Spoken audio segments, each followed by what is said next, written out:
when it comes to biohacking and pharmacological interventions, I always tell people, first look at a map of the human endocrine system, which looks like the New York subway system on acid, right? Whoa. Like trying to say input A is going to produce output B way down at the bottom of the chain is ridiculous under most circumstances. The only three nutraceuticals that ever work are caffeine, nicotine, and marijuana because we evolved with them. This is an intro. Intro. Hustle and Flowchart with your boy, my boy, Matt Wolf and Joe Fier.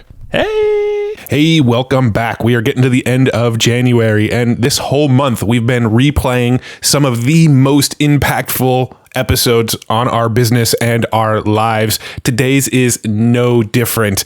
This is the second to last episode we're doing this with. Starting next month, we're going to get back to semi-normal. I'll kind of talk about some of the changes we're making at the end of this episode and fill you in there. But this episode that you're about to listen to was hugely impactful. It was somebody that Joe and I are ultra grateful that we got to sit down and have a conversation with. He is a true thought leader, a true brilliant mind. Today's episode is Steven Kotler, and we cover a lot of ground in this episode, stuff that's really, really relevant to where we are today. In the beginning, we're talking a little bit about this COVID world and where technology is going and the exponential technology that's being created and what the world looks like post-COVID, and even some of the concerns that we have about the new technology and new innovations that have come up during COVID. We also talk a lot about flow state. Steven's life work has essentially been in how to get into flow states and what flow states are actually.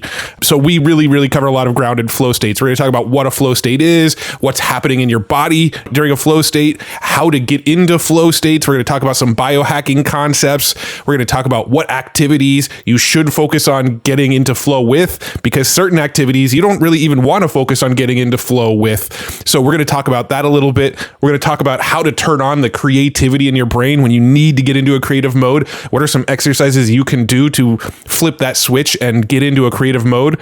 We're going to talk about plant medicines and actually how to use them as nootropics. I'm talking marijuana. I'm talking tobacco. I'm talking mushrooms. We actually bring some of those topics up and talk about how those can be used as tools in your life. Wait till you hear his concept of the hippie speedball. We cover that. He breaks it all down. We're also going to talk about why it's so hard to plan for the future and why you shouldn't even be making plans 10 years out. You shouldn't even be making plans more than about 2 years out. We're going to talk about the science behind that and why you shouldn't be focused that far into the future.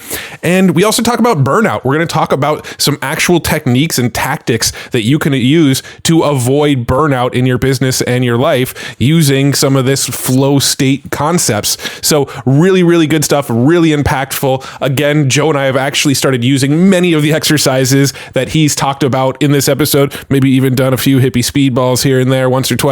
Maybe, can't confirm nor deny. You'll understand when we get to that portion of the episode. We're going to go talk to Steven Kotler. Before we do, I want to give you a couple quick reminders.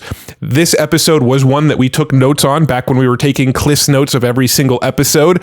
We're going to give those Cliff's notes away to you for free if you jump into our Discord. Go to hustleandflowchart.com/Discord and we'll hook you up with the entire Cliff's notes of this episode. Also, make sure you're following me and Joe on Twitter. I am Matt R. Wolf on Twitter. Joe is Joe Fier on Twitter. And follow the Hard Fork Media Twitter channel as well. We share a lot about Web3. We're really focused on crypto gaming, play to earn gaming, things like that over on our Hard Fork Media channel. If you follow me and Joe, Matt R. Wolf, Joe Fier, we're really posting a lot about business, marketing, Web3 topics, crypto, decentralized finance, a lot wider range of topics. So make sure you're following all three of those Twitter channels because lots and lots of cool stuff is getting shared over there. And I'm just going to go ahead and stop now and let's kick it over to Steven Kotler. Steven, we're live. How you doing? I'm well. How are you guys? Doing amazing. It's great to see. We have a video of you now. We've figured out the tech snafus with Zoom. Some of this exponential technology actually fix video chat, especially during COVID. I mean, that would be nice.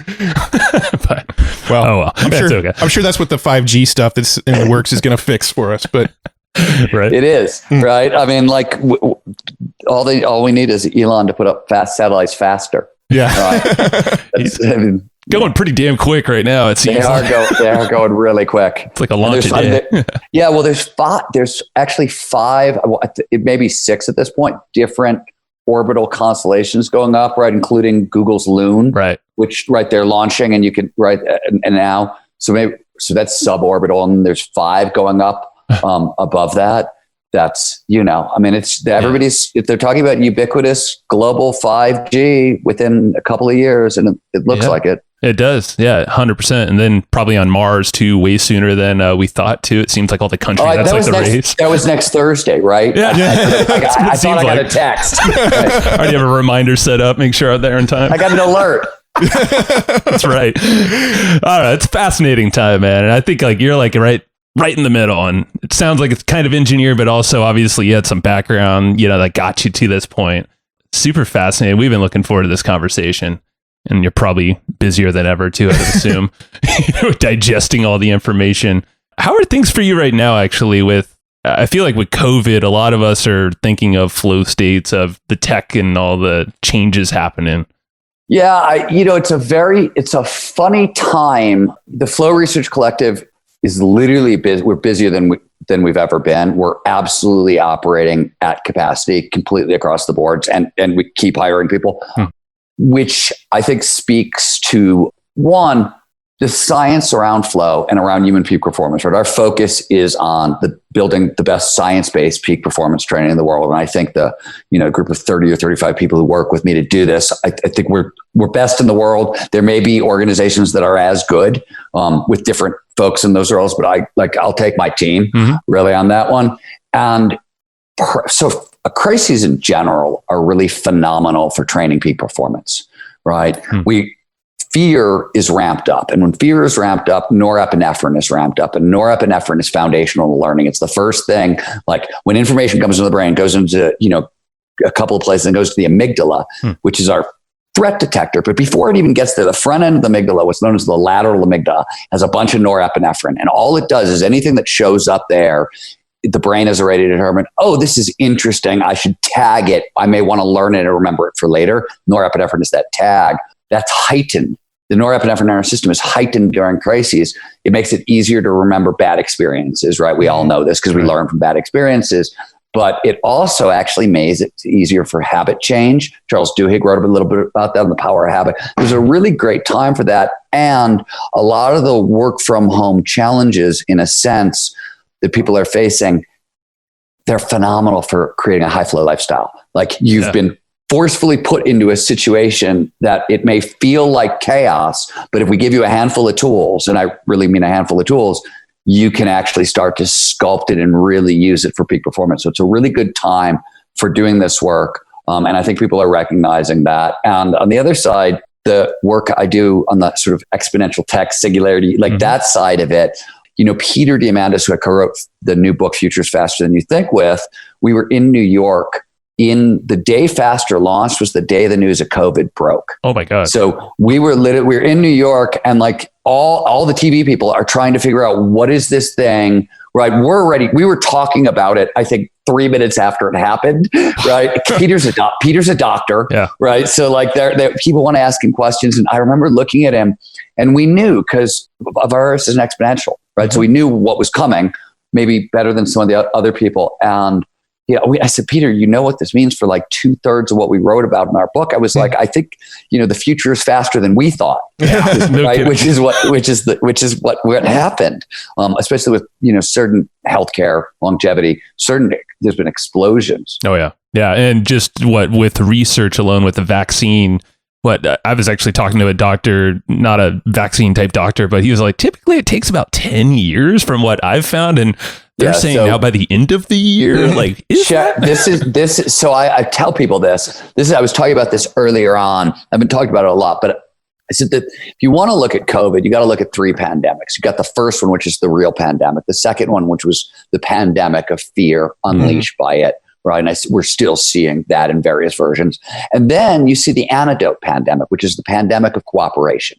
Right. And in the beginning, this was nothing more than signs going up in every freaking neighborhood in the world that said need help, need vegetables, need anything. I'm your neighbor. Call me. Right. That was every neighborhood you could possibly go to. So we saw that. We also saw the science community, as you pointed out, cooperating science. You ever want to see what a true competitive environment looks like? Go to a science conference, right? Forget football, forget basketball, forget sport. Go to a freaking science conference. That's competition. So the fact that like scientists are sharing information, nations are sharing information, the result, to get to your exact point, I don't know what the number is today. The last time I was checked was about 5 weeks ago, but there were 81 vaccines and cures already in trials. Wow. As you pointed out, it takes, $1 to $7 billion on average to get something that far, to get it into that end of the pipeline. And it's a 10-year developmental timetable is general. Now, it's funny because a lot of what keeps that really slow, like of all the things we're talking about in the book and in that book, healthcare is actually, and a challenge like COVID is fairly low-hanging fruit for where we are technologically. It's really interesting because we're having a global problem that you can make a good case for will be gone completely 15 years from now, 10 years from now, right? Like all the technology to surround this problem and get to it before it ever turns into a threat like this. Again, it's a question of scaling it up, but it's already here. And we're seeing that. This is the first display of that. I love it. We just jumped in the deep end. This is the shit that we wanted, man, and expected too. Because like I had this, I think it was keeping me up at night. Just this, like, what happens after COVID? Like, no one's even thinking about that, really. Like, we're so consumed, like you just said. I will tell you something that I think is interesting also about that I don't think anybody's pointing out. And I also want to say, before I say something interesting, I don't work on culture. Right. I work on the neurobiology of human peak performance. I write books. I run an animal sanctuary. Right. Like I have really great knowledge on psychology, neuroscience, animals, and writing. That's my expertise. And then I expand into exponential technology. And that's the bandwidth. So I don't know shit about culture. I don't know shit about politics. But one of the things that I have noticed, because you can't do the work that I've done with Singularity University and Peter and without realizing that a lot of times when people talk about the gap between rich and poor, that's widening and widening. Now, there are millions of causes for that. And a lot of them are not what I'm talking about, but a huge chunk of that nobody is looking at is the fact that, and the reason the middle class is so gutted is it's not about a rich poor division. It's not about anything other than you can't keep up with technology. If you did not start to digitize your business in 1995, you have not kept up. And, as a guy who works with a lot of companies all the time, I can, what I mean? Very few people, right? Unless you're in Silicon Valley or trying to work like that, you're not doing this, right? The entire middle class is a middle class that they prefer safety and security. That's the whole point of the middle class. Sure. You're conservative, you like to conserve tradition, you want, right? And as a result, you tend not to be early adopters for technology, and you did not digitize your business. And as a result, you're incredibly vulnerable. And the middle class isn't going away, but the middle class that did not digitize is completely gone. And what is happening because of COVID is the middle class that has not really kept up with technology for 25 years suddenly has to. So everybody is digitizing their business. And we may, again, I know nothing about culture, politics, right? Not my field. But what I'm starting to see is a lot of people figure out what people have already done this. Wow, it's actually remarkably easy to work from home. Wow, this technology is really great. Wow, if I create a digital product, I can make 1 million of them and my cost is zero, right? Like these are kind of foundational rules of doing business that way. And there's an entire middle class that is being forced to discover that. So one thing that I think is going to happen after COVID is we're going to see, the economy may wobble, all those things may happen, blah, blah, blah. But I think we're going to see a rebirth of the middle class because of this, because we've got a situation that is forcing my 80-year-old father to figure out, how do you use Zoom? How do you sell life insurance online, right? Like all these things. He's 80 years old. He didn't want to, you know what I mean? Like he doesn't want to change now. He didn't want to change. He didn't want to change. And I mean, he was 55 when all this started. He didn't want to change then, right? Like, I don't blame him. Yeah. That's, it's a lot of years. It's a long time. I get it. But suddenly my mom is like, dude, texting is cool. I'm like, yeah. You're like, not time, Ma. Yes, it is. Yes, it Did you is. figure out emojis yet? She did. She got one of those customized emojis that sort of looks like it freaks me the fuck out. Oh, yeah. I don't even know what to tell her. I don't know what to tell her.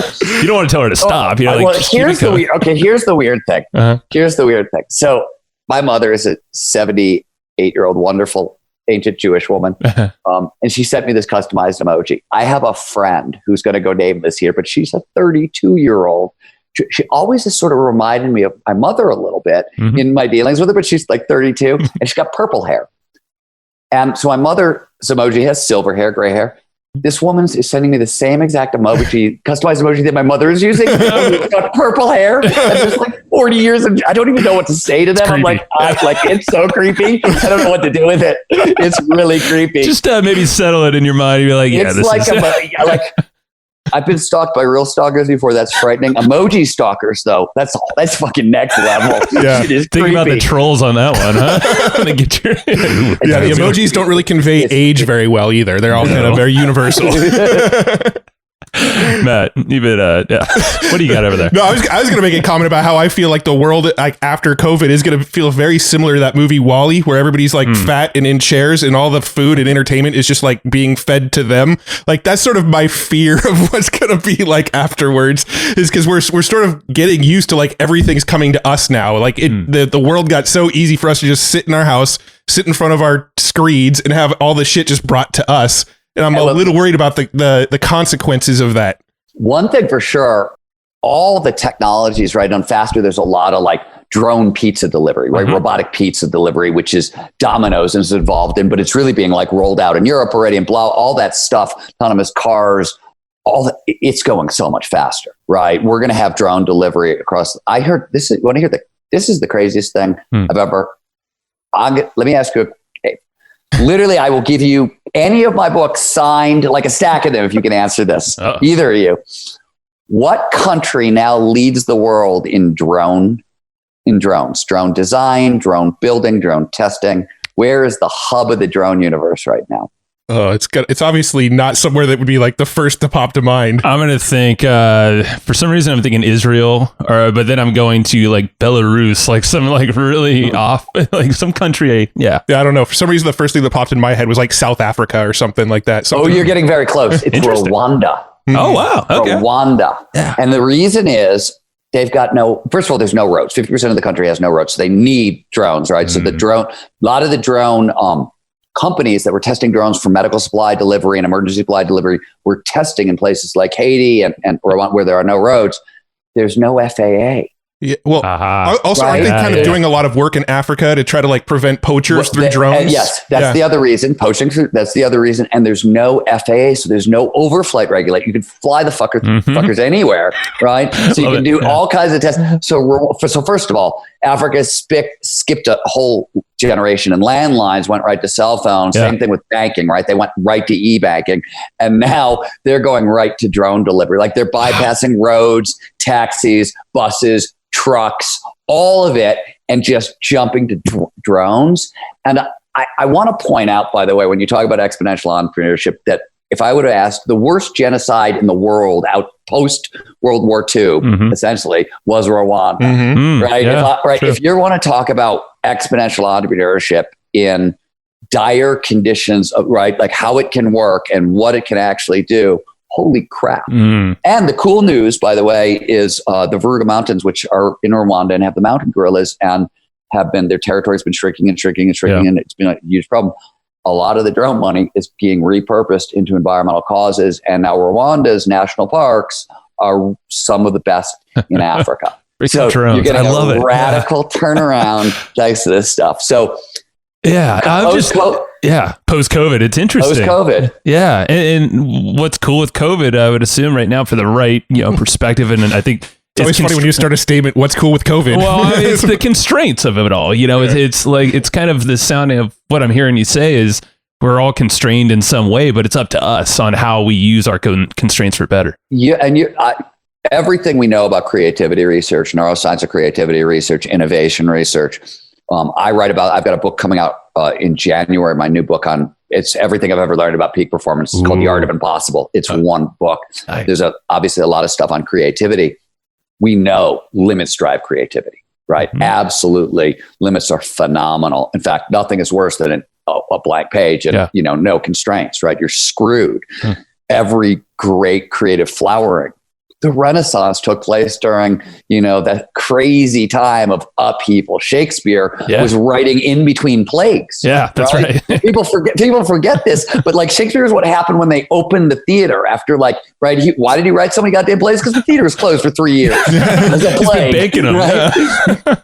Only thing to do, write plays and sleep with other people's wives. So you have things to write about in your plays. Yeah, it's pretty fruitful. It's very creative period. Yeah, I love it. Yeah, but again, it's how you use it. You could veg out and just demand food all the time and not learn how to maybe cook your own damn food, and maybe some passion that you were trying to grow or skill. Don't veg out in front of the TV, of course, but so many entrepreneurs that we've worked with, like they've now, I feel like the good businesses have just gotten amazingly better, exponentially better, because they've kind of prepped themselves, like you said, since the 90s. But the other ones, it's quick to fall off right now, and it's. I feel bad if you're in commercial real estate. Yeah. Right. Yeah. I don't know what to tell you to do. You know what I mean? I've got get out. Somehow heliports. I mean the heliport. I mean, or start to be on the cutting edge of what is we have biosniffers. They exist. I mean, they're not. This is not pie in the sky. We can sniff the air. We can sequence path it. You can build totally safe office buildings if these are your issues. We just haven't done it. So until that starts happening, that's a difficult business. For the people who are going to be on the cutting edge, what's the skyscraper of 2021? It's a whole new ballgame. Could be 3D printed, and even the construction company could be completely. That is the other thing, right? We talked about this in the book. There's this Chinese company who put up I'm going to get it wrong because I always think it's smaller than it was. It's something like 139-story skyscraper in 19 days. They used modular construction and 3D printing, and they built, I want to say it was 2 stories a day or something like that. Maybe it was more, 10 stories a day. It was some unfathomable, you know what I mean? Like you built a skyscraper in 19 days. 90 days. Like less than a month. I've built that. I built an office once. I wanted to build something with my bare hands. So I built like a 700 square foot office with a friend of mine over a summer. It was a great office, and I worked at it for a long time. But it took like us 3 freaking months to build. Summer. Like a whole summer, working 12-hour days, right? Just to. Hopefully you had some fun. Yeah, just to tick a box, right? Yeah. I think when I read the book Bold, one of the most fascinating things that came out of that book for me was the potential for 3D printing for satellites, right? Like the ability to sort of like email a satellite to the ISS and then have them print it out and deploy it. Like that shit is crazy. Yeah. That's where we're getting. Made in Space is already there, right? So that was the difference. We introduced them in Bold, but in Faster, the freaking printer's up there and working. Yeah. And those micro swarm sats are printable at this point. I guess I could see the words colonizing space out loud right now without seeing crazy anymore. I don't think you're a weirdo anymore. For a long time, you couldn't say something like that because everybody out loud, because everybody's just like, come shut that. I'm like, no, man. Like, no, they're going to do it. Yeah. Like, whether there's Start with the moon, though. Maybe not Mars, but the moon's a little bit. It's going to be, there's really good cases to be made. And this is sort of Bezos's plan also, because he was influenced by the same guy, that you want to build space stations, huge space stations. You don't actually, planets are cause all kinds of problems. Space is not in the same category as science, neuroscience, animal, the things I know about it. I know what I know about from space. I learned from Peter Diamandis. Though I did learn somebody once taught me rocket science. They were like, I can teach you all of everything you need to know about rocket science in one sentence. What? And I was like, and it was a serious rocket. And I was like, okay, what is it? He's like, check it out. Big flame, small hole. Everything else is steering. And I was like, Okay, you win. I got it. Well, yeah, it's that and making sure the shit doesn't fall apart when you make the big flame go through the small hole. That's pretty much it. Keep it together. Yeah, and a whole team of people to Apollo 13 your shit from back home when it goes wrong. And you've got like duct tape, a thumbtack, and a tic tac. Yeah. Like, what do I do now? Oh my God. All right. So I don't know how we got here, but I love it. I'm not really letting you answer any of your questions. It's okay. Your questions. I'm just... This is how we flow anyway. We just like to see where the conversation naturally goes. So we're yeah. And I mean, at the top of this, like, yeah, we have a bunch of entrepreneurs listening. They're going to be fascinated. This is just humans should be fascinated with this kind of stuff that we're chatting about right now. But yeah, entrepreneurs in general, of course, you have the flow. You go so deep on flow. How long have you been in that space now? I started working on it in I was just talking to Andy Newberg was my first mentor. He was at the University of Pennsylvania then, and he was a neuroscientist. And we were just talking about this. We think I called him in 99, which means I've been working on it for a year already or a little over. So since 97. Wow. I guess it's a while. You don't need to do the math. It's a while. I'm not doing the math. Yeah. It's scaring me. 23 years. Yeah. 23 years. The neuroscience has come so unbelievably far. I'll give you, here's the classic example. So one of the things that the neuroscience has enabled us to do is figure out where a flow state's coming from, what's causing them, what's triggering them. And as the downstream of that, and this is the work we do at the Flow Research Collective, how to train them. So if you go back to the 1990s, like Flow, the original foundational work, Mihai Csikszentmihalyi did in the 60s and 70s, right? He wrote Beyond Boredom and Anxiety, which was his first book. I think it came out in 72, 74, 76. And it's, hold on. For you listeners, he has a whole bookshelf behind him. Yeah, sorry. I'm reaching and grabbing a book just so we know when this is. Can you repeat his name? I've heard it before, but yeah. It's Mihai Csikszentmihalyi. That was 75. So he must have started publishing that stuff in the late 60s, right? So in other words, this work has been around for a really long time, even to the 90s. And if you look into the data on it, where people, could we train it using the psychology, which was very well advanced by that point, the hit rate was terrible, terrible, right? Best in the world at this stuff.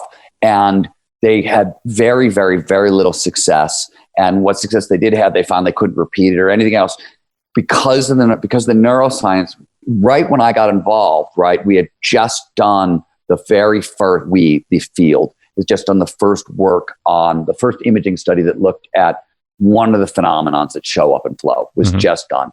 Where we've come to now, when you go through any of our training, right, our digital Zero to Dangerous training, we measure flow pre and post, and we're seeing on average a 70 to 80% boost in flow. This is, our Kung Fu is really good, but I've always say this, when you're talking about peak performance, there's no such thing as a hack. There's only one thing. There's getting your biology to work for you rather than against you. That's the only thing you can do.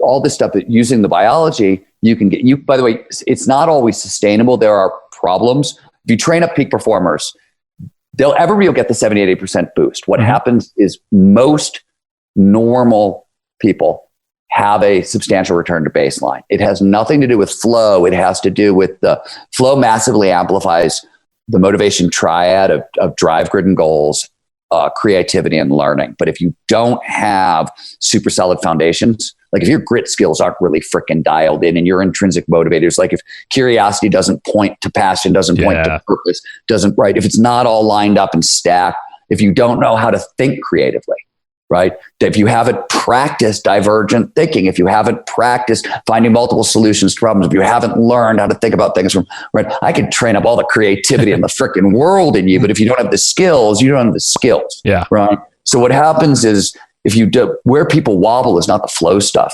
That because of the biology, we can really do something with that. It's these, and we have the biology on the other stuff too, but those tend to be the problems. The problem isn't around flow. Though if I give you a shit ton of flow and then sort of it cuts off because your grit skills aren't lined up, right? For example, I've just given you a ton of crack cocaine and then taken it away cold turkey. And it's a miserable experience, right? It's why flow, this work isn't for everybody. You know Matt, what that I mean? answered one of your questions, actually, I think. The synthetic way to get in a flow. Well, crack cocaine. But don't do that. No, it's not. Don't do that. I will get that. There is no synthetic way. So two things on that. One, you guys may feel differently, and some people in this space get very offended with what I'm about to say, but I don't really care.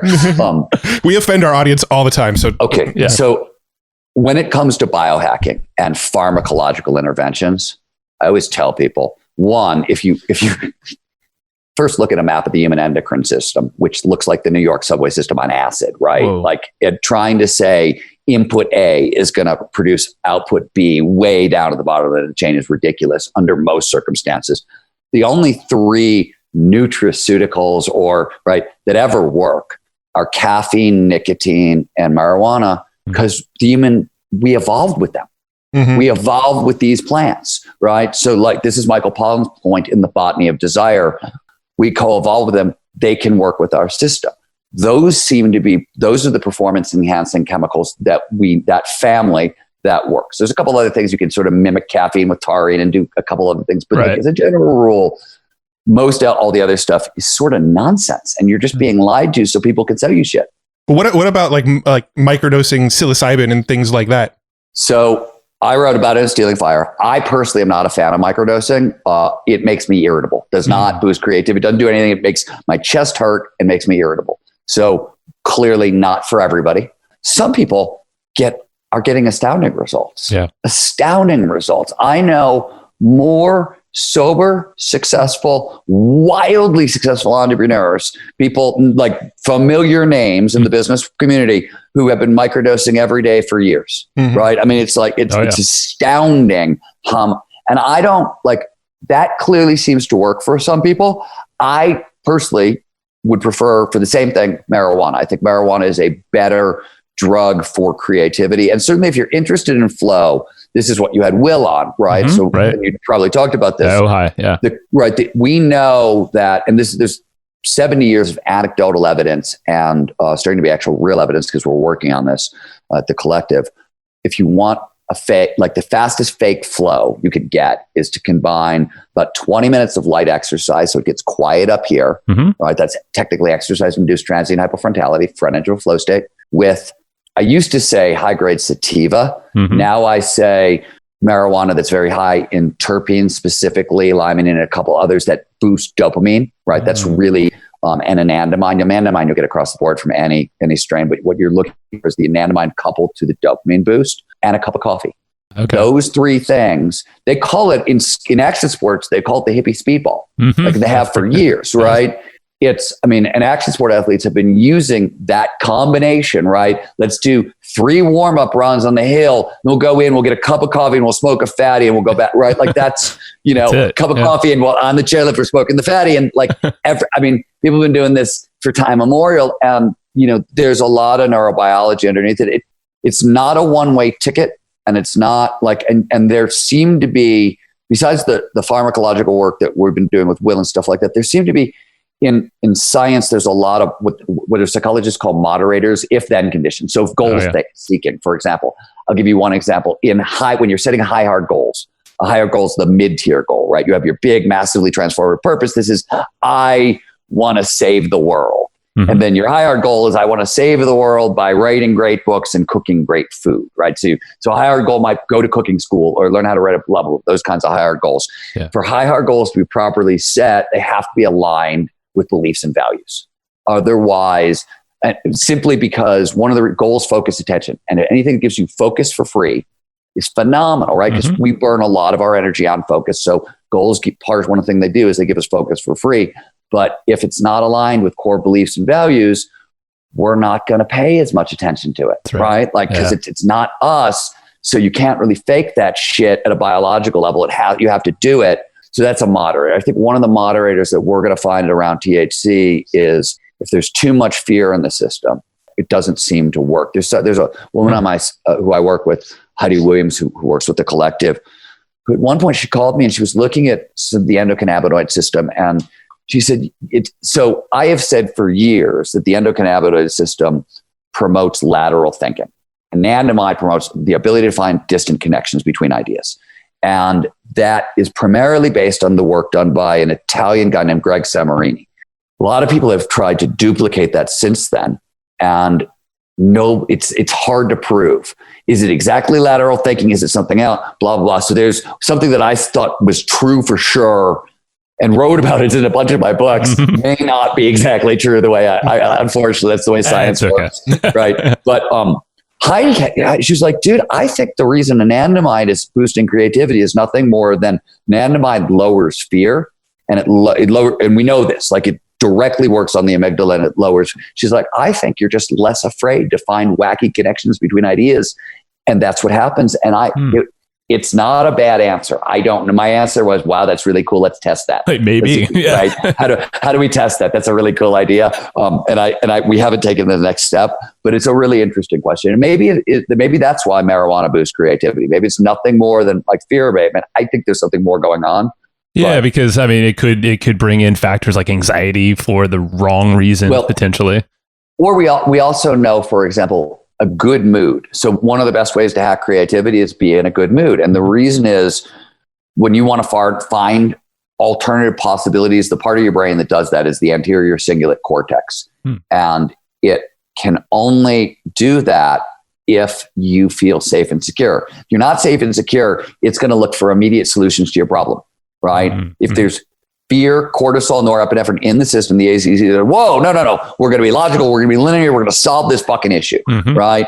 But if you're totally safe and you don't have time constraints and your brain goes, oh, wow, I can just consider blah, blah, blah. Right? And that we don't think much of it, but we know, for example, all creatives, one of the things when they image the brains of eminent creatives, people who have had a lifetime of creativity, they find a number of different things. One of the things that they find is that in the brains of creative brains exhibit what is called latent inhibition.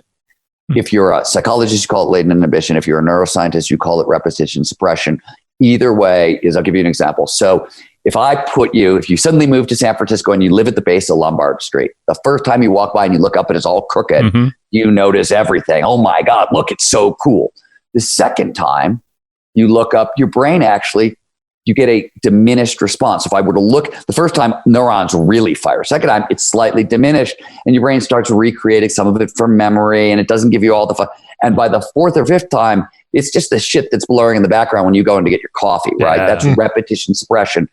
So latent inhibition is when information comes into the brain, how long does it sit in your brain before you judge it, before you say it means this? Because the minute you say it means this, it can't mean that. Yeah, you locked it into something. You locked it into something. Yeah. So most people, it's really fast, right?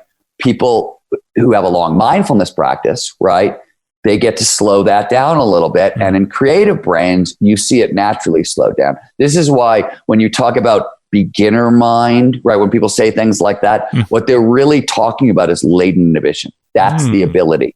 Right. It's the ability not to determine this means this right away. And the brain is so fast, if you can delay it just a second in brain speed and in what connections, right? That's a massive amount of chain. So that's one of the reasons mindfulness can boost creativity and blah, blah, blah. I don't have no idea how we got here. I don't know, but that was one of the big start things on my sheet here that I want because I've heard you talk about this. A couple things. There's fear in there that came up. There's constraints. You said there's mindfulness. Seriously, based off of my research on some of the latest things you've been doing, I noticed you're doubling down on mindfulness, things like breathing, and I've literally swiped what you said on a couple podcasts. I think it's like, okay, 5-second inhale, 10 out, or ramp it up, 10 in, 20 out. That shit has done wonders for me just in the moment. Like I've actually practiced it a little bit right here too, for the heck of it, and it just makes you feel good. You think clear. So like, I'll give you a faster one. This is from Dr. Andrew Newberman. So if you try to look out the far corners of your eyes, like if you hold your fingers out to your side and try to see both of them at the same time, just do that and breathe and watch what it does to your nervous system. You got to try to see out the far edge of your eyes. Yeah, feel yourself calming down. In front of us. Peripheral vision calms your calms you down automatically. It activates the parasympathetic nervous system. You don't use your peripheral when you're under attack. When you're scared, you focus. It's laser focus, right? So the minute you go to peripheral vision, it activates the parasympathetic, the rest and relax system immediately. And it's the fastest way we know of to do that. Interesting thing also, when you're processing information peripherally, this seems to happen in flow also, right? If you've ever been in flow as an athlete, you tend to see a wider field of vision and right, it moves a lot slower. They even say that too, a wider field of vision. Yeah, exactly. It's because of this. And one of the interesting things is, and this is part of what happens in flow, when you're looking at things peripherally, you process information 4 times faster. Whoa. A lot of information processing takes place in the retina. People don't realize that, but your eyes are actually brain cells. Your eyes are part of your brain. They're just on the external side of it. They actually do information calculation. They're not passive in that way. They actually process a lot of data. Wow. So that's sense. Actually, and people, you say that and people think it's really mechanistic, and it's really not. Like, or it's really, it sounds really highfalutin. It's not. Like how the brain works, it's really mechanistic. It's like filters. If there's this kind of light, it can pass through. If it's this kind of light, it can't pass through. Right? Like it's that mechanical. It's really, really basic at the level of the pattern recognition, but I have no idea how it got here. I mean, it makes a lot of sense when you think about like the like real high speed, high danger sports. Like think of like motocross or something like that. The rate at which they need to make decisions as they're moving around the track seems to need to be heightened. I mean, highlight. The freaking Yeah. ball goes 200 miles an hour, right? Scared the shit out of me. Are you kidding me? That's a very good point. It's moving it twice as fast as a fastball from a major league pitcher, right? I've done racquetball before, and I scared the shit against stepdad, who was like basically a pro at the time. I'm like, okay, nope, I don't want to die. Yeah, I don't give a shit that you're a beginner. Fuck you. Pretty much. Thank you. You missed the operant term there, which was stepdad. It's very true. Very true. No, we got there. I mean, there's something else that I thought was so fascinating, is that the brain defaults to negative, and I think you said it's 9-1, maybe 6-1. It's like a range. Yeah, that's. I mean, I want to. It's 6. It's about 9-1 is the research that Sean Aker did at Berkeley on this. Okay. Other people have looked at it, but it's really high. 6-1 is what happens if you have a daily gratitude practice. Mm-hmm. That's what a gratitude practice does. So it drops the negative side. Yeah. Yeah. It's because you're being thankful for things that are already true, right? Your brain doesn't have to wonder. I am really happy that I woke up this morning feeling healthy. It already happened. Mm-hmm. Like it's a done deal. My brain does. So your brain goes, the world is a little less dangerous. Yeah. And so it can start letting in more positives, which, as creativity is always recombinatory, you need novel information. So if you're tuned towards the negative, you may be staying safer, but you're not. You're creatively innovating. Your learning rates are going. Like so many things are going down. It's not that you want false. I'm not the power of positive thinking is actually that's kind of dumb. You want to be optimistic, but you want to be realistic, and that you have to be both at once. And that's sort of the kung fu stance, and when you're trying to like water, well, you're trying to put it's lipstick on a pig, and your brain notices. You can't lie to yourself, right? You could tell the whole world, you could bullshit the entire world, but we all know the little voice in your head is going, "Shut the fuck up, man." That's just not that ego. Yeah. I mean, no, that's not your world, man. You're lying. You're lying to them. It's a lot easier too. It's like you don't have to make shit up. You're just like, think about what happened yesterday or this morning, like you said, and just be thankful at the little things and start stacking them, and you don't have to do the affirmations so much. I mean, if it works for you, I guess cool. But that's almost future. Yeah. You're make believe. You're kind of coming up with these not tangible things in the future. So yeah, it's harder to trick your brain. It doesn't work. I mean, right? It may work for visioneering works, but even that's difficult because the human brain has we have very limited time horizons, and there's specific, if you want to try to imagine 10 years into the future, there's specific techniques to use because our brain does not like to do it. It's very, very hard to plan that far in the future. I train people to have 2-year time horizons to think in 2-year increments. I think with today's technology pushing much beyond once you get past 3 years, I find it very hard to make any kind of real reliable prediction on anything. So I think Especially after reading your book, and what's happening. Yeah, it's even more so. Like, yeah. Well, I think he even said something. There was like, the further you get out, the less you're attached to like yourself. So you're actually your medial, into this part of your brain, the middle of your forehead, the medial prefrontal cortex. It does a lot of different stuff, but it does like creative self-expression. It helps us choose action plans and things along those lines. But when we think about ourselves, it gets really active. When we think about other people, it deactivates. And the farther away the other person is, if you think about your mom, it's going to shut down a little bit. You think about, a friend a little bit more. You think about that woman you met at the grocery store 2 weeks ago. It's almost right. If you think about your future self 5 years from now, it's almost totally shut off. Wow. Your brain treats the person you're going to become as an absolute stranger, which is why it's one of the reasons it's hard to plan for the future, hard to save for retirement, hard to get a prostate exam, because just sign up, right? It's going to help future you, right? Yeah, that's a good point, dudes. Yeah, yeah. As a guy who has to go get a colonoscopy next month, do it. Yeah, we all kind of like aim for gratification now, but never really think of the preventative shit that's going to affect us in the future. So when it comes to like flow states, it feels like, at least from my perspective, you realize you were in flow after the fact, but you don't ever really kind of realize it in the middle of being in flow. So there's a yes, so it depends, right? Like think about baseball players, golfers, skiers, where like there's time in between the things. So a skier doesn't know you won't notice it on the hill. You'll notice it on the chairlift, right? For a writer, right? When I'm actually writing in it, I don't notice anything. Right. But when I pop up 5 minutes later then I'll feel it, and then I'll drop back in. Right. So you're right. And Martin Seligman, actually, from the University of Pennsylvania, one of the godfathers of positive psychology, pointed out I think it's in Authentic Happiness. It's in the footnotes. He's talking about flow. And he said, the interesting thing about flow is the state itself is emotionally neutral. Like it's everybody's favorite experience, but the experience itself is emotionally neutral. Emotions steer behavior. Flow is defined as optimal performance, right? Every action, every decision leads perfectly, effortlessly to the next. And you don't need to change behavior till you're doing everything right, right? So you don't need to modify behavior. So it's an affectively neutral state. And it's only on the back end. And there's an argument. I don't know if I agree with it or don't agree with it, because I just don't think we know. But people have made the argument that on the very back end of a flow state, in that afterglow space you get, that there's people who have argued that it's serotonin. And we know you have a lot of dopamine on the front end of flow. And usually dopamine and serotonin are sort of antagonistic. They're not in the system at the same time, right? As a general rule.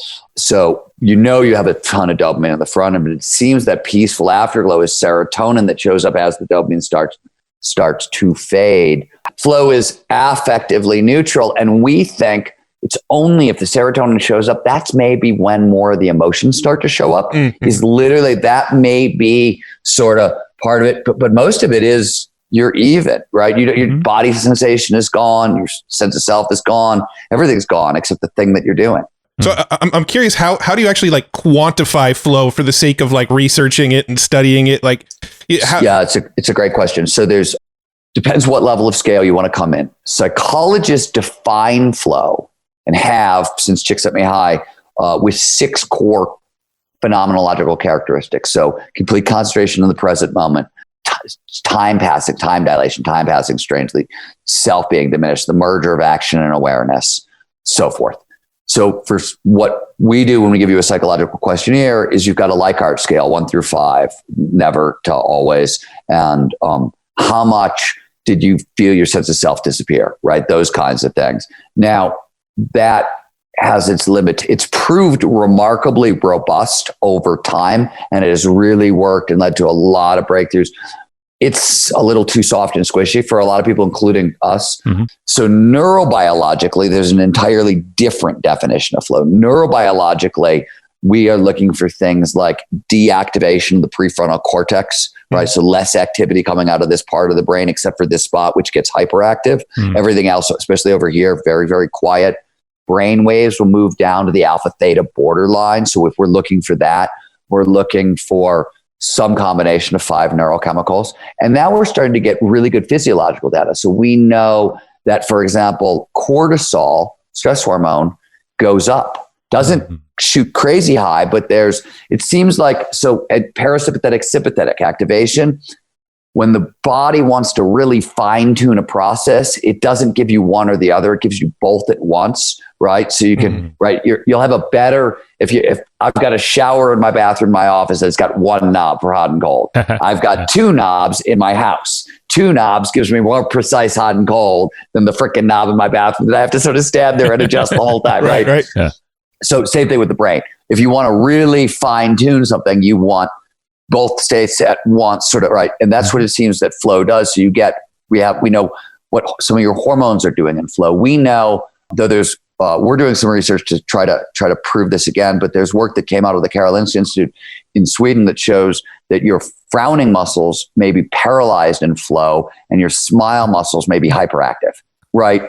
There's a heart rate variability signature for flow, et cetera, et cetera. So we're getting it really down to the physiological. What we're doing at the collective, one of our is we're working on a device, a biophysical flow detector that's going to combine two different sets of neurobiological signals with some physiological signals and be able to tell us. And just to give you an idea how fast this shit is moving, I would have said, forget us doing it. I would have said 10 years ago, this is not going to happen in my lifetime.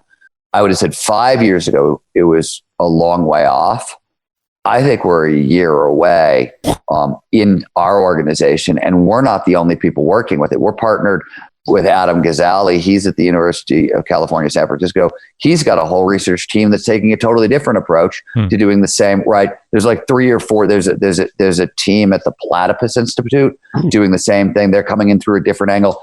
Flow is a measurable biophysical neurobiological process in real time, is like a year and a half, 2 years away. I mean, I could be totally freaking wrong, because that's the way science can go, right? You think you're right there, and it turns out it's 20 years out. You forgot to look at this little detail. Well, the first artificial intelligence conference took place, I want to say in 69. I'm going to get it wrong. Wow. Marvin Minsky helped host it. And they literally, it was held at MIT, and they were like, oh yeah, we think we'll crack it over the course of a summer. Wow. Right? Yeah, I don't know about that. So is there a future where we have like wearables and we can like see like how long we spent in flow for the day? Yeah, that's an interest. That's actually yeah, perhaps. I don't see people ask me crazy tech questions all the time, and I always tell people I don't do substances and I don't do technology. The main reason every time I say this out loud, I guess most people don't nearly die as often as I have nearly died. Like, you've been through some interesting things. I was just talking about this with a friend of mine who's a professional action sport athlete this weekend, and like I say stuff out loud that most people think is outrageous, and to like the community I'm in, they're just like, okay, that was Monday, right? But so I've been over the course of my journalism career, I was probably shot at 4 or 5 times. And at no time could I look at the guy wielding the gun and like, excuse me, sir, would you put that down until I use this brainwave entrainment device and we wait for the microdose to hit so I can dodge your bullets? Yeah. That shit just doesn't work that way. Right. You know what I mean? Like, in my experience, the times you need peak performance the most are the times you have like the least access to technology or a substance, like when it's really, And so I'm interested in the psychological interventions that work for everyone and are affordable for everyone. You know what I mean? Yeah. Pharmacological solutions and technological solutions are, at least now, until the tech gets cheaper, they're cost prohibitive for certain communities. That's not interesting to me in general. I'd much rather, like, if the biology works for everybody, let's use that. Yeah. Right. That's and good. It works in real, right. Like I'm much more interested in that approach. Yeah. No. You and I were talking before we hit record earlier about how like now is the time to focus on flow and the stuff that you're passionate about. What was the context of that? Yeah, there was something that you said about the primary and secondary states of flow, and then maybe after this we could kind of start to wrap. But you were saying something that it's your primary focus flow is primary flow activity is secondary flow secondary. Activity. Yeah. So this is just terminology we have. This is not standard in the you'll never find it in the scientific literature. We use it, the collective, to describe a phenomenon that we've just seen over and over and over and over again in people we work with, which is that everybody tends to have a primary flow activity which is usually that thing you did in your childhood that you just got lost in for fucking ever, right? Like for me, it was skiing. For some people, it was dancing. For some people, it was right. And or it, if you don't tend to make your living this way later in life, it tends to be a creative activity. You play the guitar, you knit, you like take your pick, right? Those kinds of activities. That's a primary flow activity, and the reason they're so important is, first of all, that when people get older and responsibilities start to happen, they're the first thing. It's the thing that goes. Yeah. It's the thing we cut, right? And it's, from a performance standpoint, it is the literal worst thing you could do for performance. One reason is flow is a focusing skill. Essentially, it's a specific way of focusing the brain. And the more flow you get, the brain's plastic. So the more flow you get, the more flow you get, right? If I get into flow a lot while surfing, right, it translates literally the next day into more flow in the office. We also know that this is Teresa Amadou's work at Harvard, but the flow, the heightened creativity you get in flow, different people have different numbers. We've tried to measure it a bunch. It's usually between 400 and 700% of an increase. It's a huge increase in creativity, primarily in divergent thinking, but it lasts a day, sometimes two, after a flow state. So that's the primary activity. So if you go into your primary activity, you're create that heightened creativity and some of the heightened motivation, and definitely the heightened peace, like the calm, it's going to persist for a little bit. So but it also is the focusing skill. And in times of crises, like like if you want more flow in your life in the middle of COVID and everything else that's going on in the world right now, if it is available to you in a safe way, meaning like you're not going to go get COVID to do this, double down on your primary flow activity. Because if you're super nervous, you've got a lot of shit is scary, this is actually, it's going to be like putting on a familiar sweat jacket, right? So it's a really good thing. And then there's your second, and you also, I have found, try not to work in your primary flow activity. It'll ruin it. It'll just ruin it. It won't be as flowy and it won't be as fun. Then, like for me, writing is my secondary flow activity. I always say that, like, I go skiing. You have to usually have expert level skills for this to be true.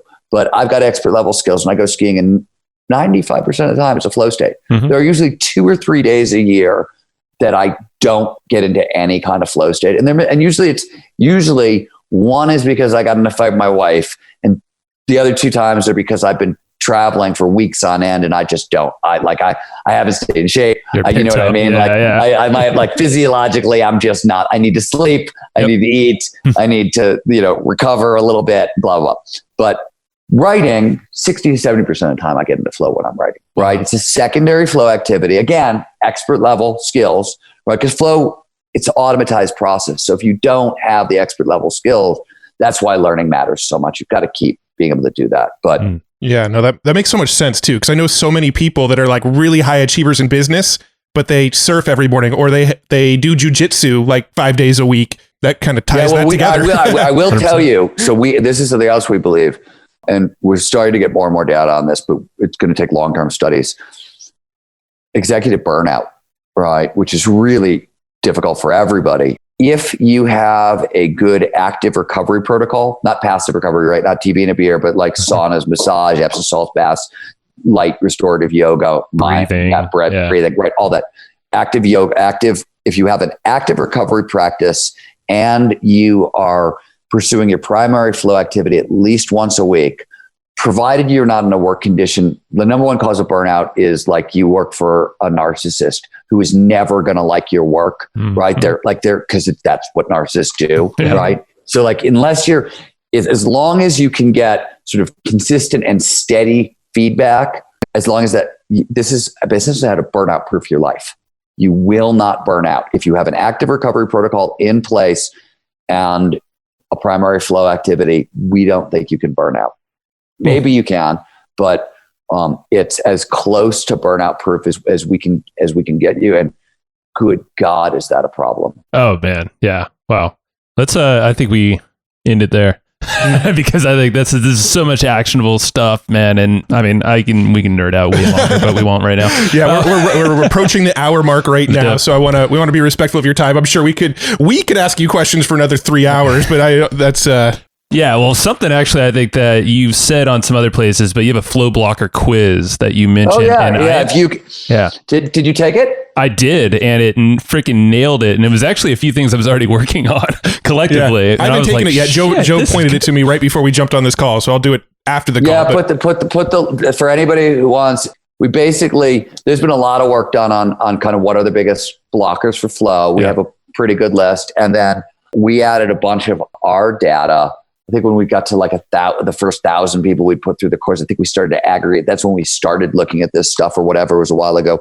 So we found the 10 biggest it seems to be the 10 main flow blockers, and just built a diagnostic. It's flowresearchcollective.com/flow blocker. Sweet. And totally free. And it seems to be pretty damn effective for people. It's not only that, but the follow-ups, we won't go into it, but Flow Channel. When you talked about Flow Channel, I think it was like first or second email. I was like, holy shit, this just makes sense. Like, especially as entrepreneurs, you're trying to achieve so much, but then basically the long and short, it seems like, you just got to do like 4% better. You got to do 4% better. And the other thing that I always tell people is if you're successful in anything, like I don't mean if you're good at anything at a really deep level, and by the way, if you're a good cat burglar, if you're a good gangster, this is probably true, right? Like just to the full spectrum. You had to get it. There's only the biology, right? There's nothing beyond the biology. So what we find is that when you start to train, like when people take our courses who are successful on whatever, often most of what we're doing is just showing them they were already doing anyways, and saying, here's the science and here's the framework. This is why you were doing these things. Here's how to do them a little more effective. Like that's right. That's it. As far as I can tell, though, we're not going to, there's a teaser, and then I'm not going to, this is an awful thing to do to you guys. But as far as I can tell, what we really mean by peak performance is 6 or 7 things you have to do every day, and about 6 things you have to do every week. So it's going to be in the book, I'm assuming, right? Yeah, it's going to be in the book. And but some of them are like, there's some of them are no-brainers. Like you have to get a good night's sleep every day, right? Mm-hmm. And you have to hydration, nutrition. It doesn't have to be move fancy. The body a little bit, endorphins. I'm sure. Okay, we'll stop there. Yeah. So awesome. the latest book right now is The Future is Faster Than You Think. Can you what's the name of the upcoming book that you're referring to? The Art of Impossible. The Art of Impossible. Awesome. Okay. And it's coming out in January 15th. I think you can actually pre-order it now. I haven't seen it. Somebody told me the cover is up on Amazon and you can now pre-order it. I haven't gone to look. We have great researchers on our team, so we'll just have them source it for us. I'm sure we'll find it. But seriously, I don't think nothing says Merry Christmas like The Art of Impossible. I would agree with that. I would agree with that. All right, Steven. Thank you so much for your time. It's been an honor. Woo-wee. I had a fun ass time going back through and listening back and making some minor tweaks and edits to this episode. I'm telling you, this entire month, all of the episodes we've released this month, if you haven't listened to them, go back and listen to this is the 7th episode, but listen to all 8 episodes we put out this month because they are insanely impactful. Just going back and listening to them myself has been absolutely mind-blowing. Like, honestly, I'm so glad I got the opportunity to go back through and listen to them. I'm glad we decided to do this for this month because listening back to these episodes, all of it's rushing back to me. I'm getting just as excited as I did the first time I heard back through these episodes the first time, and the value inside of this content is so good. So check out our next episode next week. We're going to be having Victoria's song. I'm going to be bringing that episode back to the forefront and adding a little bit of commentary around that one, and that is going to wrap up our January recaps. And then starting in February, we're releasing new episodes, starting with a round 2 with Nick Peterson. After we released the replay of the Nick Peterson episode a couple weeks back, we got a ton of feedback that people loved that episode and they want to hear more from Nick. So we're going to be bringing Nick back on, and he's going to be our first episode back. We're actually going to be live streaming it. So if you're in our Discord, we'll make sure you have all of the details about that live stream we're going to do with Nick, because that interview, you'll be able to interact with us. You'll be able to ask questions. We'll be most likely doing it live, barring any sort of technical issues that might come up between now and then. The plan is to do that one live. And then as far as Hustle and Flowchart goes, this show is actually going to scale back a little bit, back down to 1 episode a week. I believe they're going to be coming out every Tuesday, but don't quote me on that. That might change. We are going to be doing 1 episode a week of Hustle and Flowchart instead of 2. But saying that, we're also developing a couple new shows over on the Hard Fork Media channel. So there is going to be a show about news and Web3 and what's going on in the world of Web3. We're going to start doing some more episodes around crypto gaming and play to earn gaming. So lots of cool stuff in the works on the Hard Fork Media channel. And we're backing off Hustle and Flowchart to just 1 episode a week so that we can put focus on a second different show every week. So we'll still be doing 2 episodes a week, but one will be Hustle and Flowchart, our sort of deep dive interviews that you've come to know and love from the show, and then a new show that we're developing with our friend Crypto Buffalo about news and alpha and all sorts of cool stuff that's going on in the Web3 world. So that's a little sneak peek into what's coming. Before I wrap this show up, I just want to give you a couple quick reminders. Make sure you jump into the Discord. We'll hook you up with the entire Cliff's Notes of this episode if you want them. Just go to hustleandflowchart.com/Discord. Once you're in the Discord, go to the downloads channel. We're loading all of the notes from these episodes and these recaps into the download section there. So make sure you check that out. Join the Discord if you haven't already. And make sure you're following us on Twitter. I am Matt R. Wolf on Twitter. Joe is Joe Fier on Twitter. And then our Hard Fork Media is Hard Fork Media over on Twitter. So go check out those Twitter channels. We're sharing a lot about what we're up to in the Web3 world. We're giving you little insights and details into some of the projects we're excited about and that we're actually investing in and things like that. So you can get early details on the stuff that we're finding valuable right now. And hopefully that's valuable to you. So make sure you're following us on the various Twitter accounts. That's really the only social medias we're hanging out on these days. We pop into Facebook and Instagram from time to time. But if you really want to interact with us, Twitter and Discord are the 2 main places to do it. And that's about it for this one. I will see you in a couple days when we drop our final recap episode of this month. See you then.